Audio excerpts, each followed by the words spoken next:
Marozia demostró que era una chica muy dulce y al poco tiempo quedó embarazada de Sergio. Ese niño, con el tiempo, también llegaría a convertirse en papa. Sergio era sencillamente una figura controversial, uno de los peores papas de la historia, y se enfrentó a una fuerte oposición. Luego de asesinar al Papa León V para apoderarse del trono, respaldado por supuesto por Teodora y su esposo, llegó a la máxima posición de la Iglesia para vengarse de aquellos que no le agradaban. Y uno de ellos era un antiguo papa llamado Formoso. La venganza no es una virtud papal, y en lo que respecta a Formoso, era completamente innecesaria. Formoso ya estaba muerto. Por todos los cielos, no lo creo. No hay esperanzas para un papa muerto. Luego de que Formoso ya tenía 9 meses de muerto, lo desenterraron. Lo colocaron en una silla, vistiendo los hábitos papales, y llevaron a cabo un juicio en su contra. Ha debido ser muy difícil, ya que el pobre hombre no podía hablar para defenderse. Y no sorprende que haya sido hallado culpable. Y el jurado sentenció además que, al ser culpable, todos sus actos fueran invalidados, todas sus ordenaciones fueron anuladas, y los 3 dedos de la mano que levantaba para bendecir a la gente durante su papado, se los cortaron. Esa fue la conclusión del juicio. Luego recogieron el cadáver y lo lanzaron al río Tíber. Lo triste de todo esto, desde el punto de vista de los paparazzi, claro está, es que Formoso no estuvo relacionado de ninguna manera con ningún escándalo sexual. Sencillamente no le agradaba al nuevo papa. Una vez que Sergio aseguró su puesto en el papado, Teodora y Teofilacto asumieron sigilosamente su posición como el verdadero poder detrás del trono del papa. La edad de la pornocracia había comenzado. Pero incluso hasta el plan mejor trazado puede salir mal. Teodora y Teofilacto probablemente no previeron que su marioneta moriría luego de apenas 2 años en el poder. Y Sergio falleció inconvenientemente en el año 911.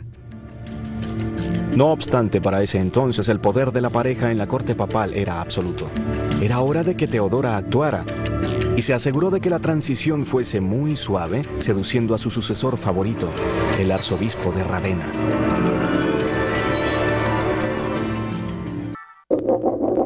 Teodora prefiere a Ravenna. Persuadido de ese modo con respecto a su santo llamado y con la mejor preparación para dirigir el papado, el arzobispo de Ravenna llegó al trono como el Papa Juan X. La ceremonia de inducción personal de Teodora le dejó bien en claro dónde yacían sus prioridades.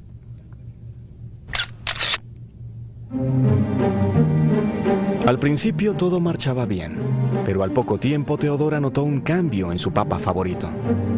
Lo había comprado con su cuerpo, pero el papa, al ser todo un desagradecido, se negó a seguir siendo manipulado. Horror de horrores. Al parecer, Juan atendió al llamado religioso y decidió tomarse en serio su trabajo. Y por supuesto que no hubo una campaña mediática para hacerlo cambiar. No hubo un debate televisado, ni la ayuda de los directores de diarios que estuviesen decididos a acabar con la corrupción. Nada de eso.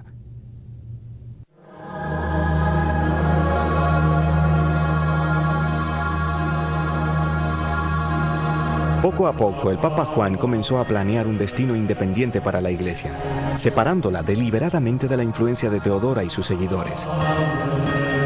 Eso, por supuesto, no era en lo absoluto lo que ella tenía planeado.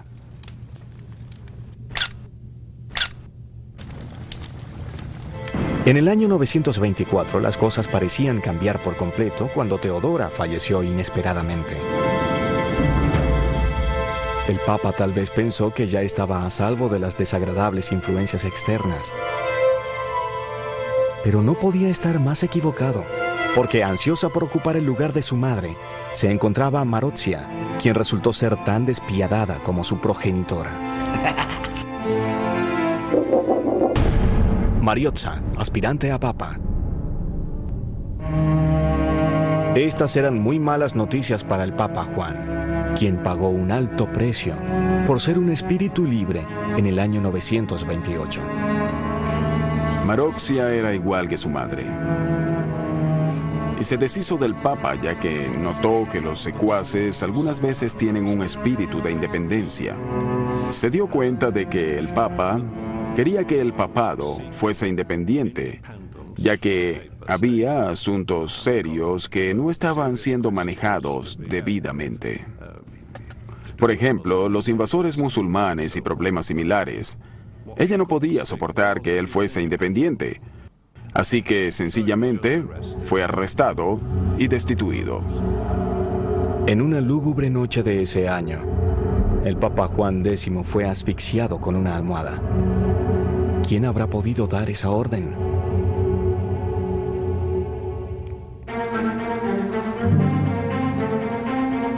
Los siguientes dos papas, León y Esteban, eran títeres de Marozia, simples sustitutos cuya única función era la de mantener tibio el trono papal, mientras su hijo, cuyo padre recordarán era el desdichado Sergio, crecía. En marzo de 931, Marozia lo vio coronarse como el Papa Juan XI.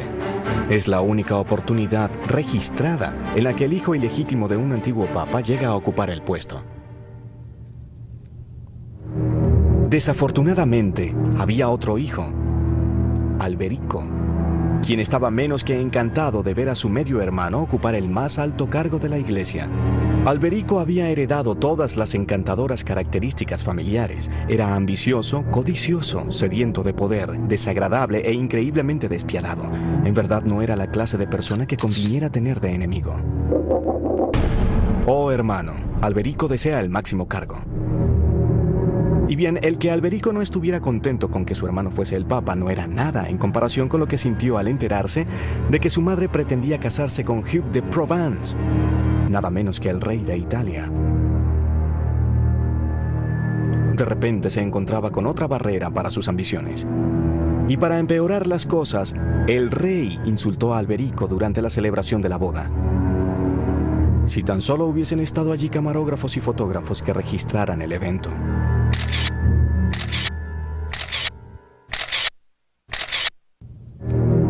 Alberico no era otra cosa que un hombre de acción.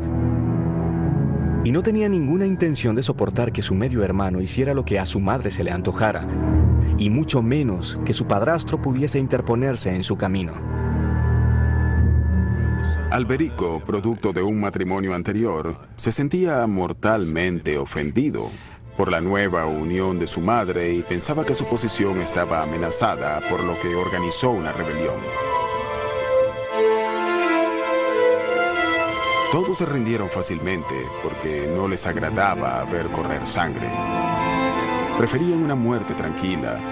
El Papa fue hecho a un lado y se le dijo que solo se ocupara de sus labores sacramentales, mientras que Alberico asumió el control político de toda el área, y eso marcó el final de todos ellos. Matar a su propia madre y encarcelar a su medio hermano eran tareas cotidianas, por supuesto, para aquellos que hacían el trabajo de Dios durante el reinado de las prostitutas. Alberico sencillamente se encargaba de los asuntos familiares. Y con Marozia muerta y el Papa en prisión, las cosas parecían andar bien. Para que quedara completamente claro quién estaba al mando, Alberico se autoproclamó príncipe de Roma y senador de todos los romanos. ¿Quién dijo que el crimen no paga? Alberico luego se dignó liberar a su medio hermano, pero solo para obligarlo a que fuese su esclavo personal. Para el antiguo papa, que había conocido lo mejor de la vida, era algo muy difícil de aceptar. Finalmente murió en la bancarrota 3 años más tarde. El reinado de las prostitutas llegó a su final con el hijo de Alberico, Octavio, quien se convirtió en el Papa Juan XII a mediados del siglo X. Pero Octavio resultó ser tan moral, financiera y políticamente corrupto que sus fieles incluso realizaron un sínodo para deshacerse de él. Y han podido ahorrarse la molestia. Su santidad murió en la cama de alguien más, por supuesto, pero de cualquier forma, en una cama. Al parecer, El enfurecido esposo que lo mató con un martillo no estaba dispuesto a compartir su esposa, ni siquiera con el Santo Padre. Golpe de martillo para papa lascivo. Entonces un oscuro período de la iglesia llegó a su final. Pero a pesar de todo, en una maravillosa ironía, el reinado de las prostitutas, una era que se convirtió en sinónimo de excesos sexuales grotescos, ayudó a implantar cambios significativos. Fue el punto de lanzamiento para una reforma. Uno de los papas, secuaces, se vio bastante influenciado por las reformas que se idearon en la francesa abadía de Cluny. Era la de evitar que la iglesia fuese el juguete de las aristocracias, algo que siempre había sido, y de evitar que los fondos de la iglesia fueran secularizados. Otra de sus ideas fue la de hacer que los sacerdotes fueran célibes, ya que no era posible tener hijos al practicar el celibato.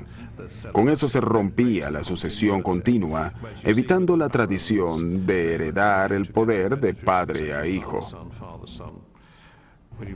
Eso se acababa con el celibato. ¿Papas célibes durante el reinado de las prostitutas? Eso sí que hubiese sido publicado en los titulares.